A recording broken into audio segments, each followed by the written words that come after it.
Hi, I'm Brian Russell. I'm the author of Centering Prayer. Sitting quietly in God's presence can change your life.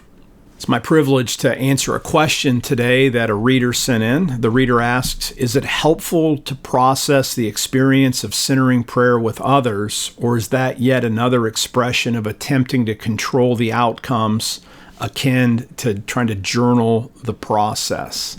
Again, thank you for your question. And by the way, if others have questions, email me, deepdivespirituality@gmail.com, and I'll try my best to answer them. So, should we try to process our experience of centering prayer? Well, let me answer this in two different ways. If you mean by process, is it good to actually talk about your experiences if something carries with you post-prayer session? Maybe you have a really powerful experience of God's love, or maybe you even ran into some really troubling thought that you weren't able to release.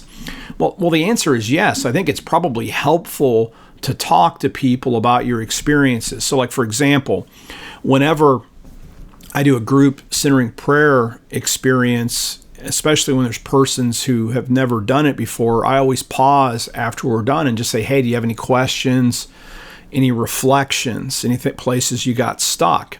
And I'm not doing that as a means of helping a person to sort of reconstruct their experience, but it's just simply, are there things that carried out of the silence that are in your mind that were either troubling? Like I've had people break into tears doing it because they ran to a real piece of trauma and they needed to process, right?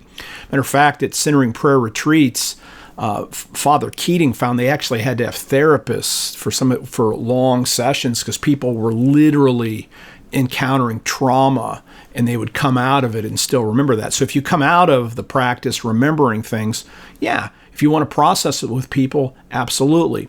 But here's the distinction.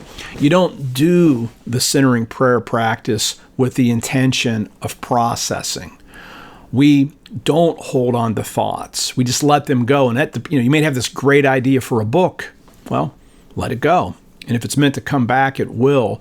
So you can process after the fact, provided that while you're doing the centering prayer, your goal isn't to remember things so that you can process it later.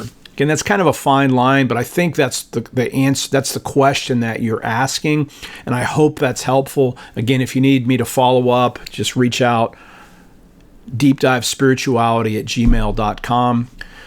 Check out the playlist. Please subscribe to this channel if you find this video helpful, and I will see you next time.